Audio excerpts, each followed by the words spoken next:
সকল দরজা খুলে দাও, জান্নাতি সুবাস দিয়ে দুনিয়া সুশোভিত করে দাও, নূরে মুহাম্মাদি দিয়া নূর দিয়া সাত আসমান সাত জমিন আলোকিত করে দাও। আমার হাবিব দুনিয়াতে যাচ্ছে, শুভাগমন করছে, তোমরা ফেরেশতারা লাইনে লাইনে দাঁড়াইয়া আমার হাবিবের উপরে সালাত ও সালাম পেশ করো। মারহাবা ইয়া রাসূলুল্লাহ, মারহাবা, বলুন মারহাবা ইয়া রাসূলুল্লাহ, মারহাবা, মারহাবা ইয়া হাবিবাল্লাহ, মারহাবা, বলুন মারহাবা ইয়া রাসূলুল্লাহ, মারহাবা, মারহাবা ইয়া হাবিবাল্লাহ, মারহাবা।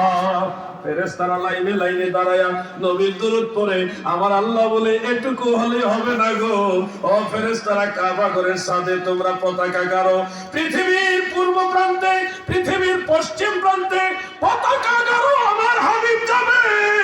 আর পতাকা উড়বে না তা হয় না, তোমরা পতাকা গাড়ো, আমার নবীকে স্বাগতম জানাও। মারহাবা বলে তোরা দেখে যা আমেনা মায়ের কোলে, তোরা দেখে যা। কত ভালো লাগে না এই গজলগুলো। কাজী নজরুলের জন্য দোয়া করি, আল্লাহ তাকে জান্নাতবাসী করে, বলে না আমি।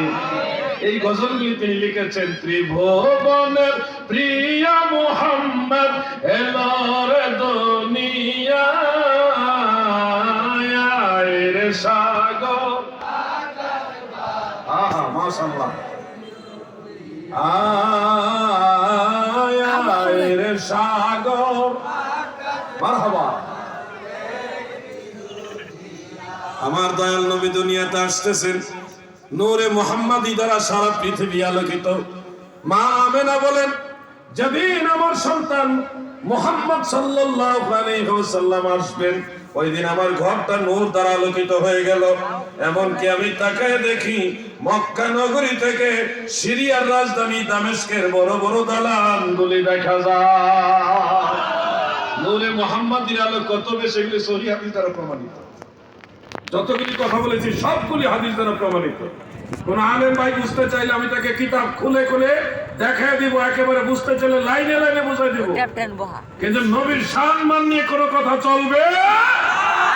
নবী আমার জান, নবী আমার প্রাণ, নবী আমার জান।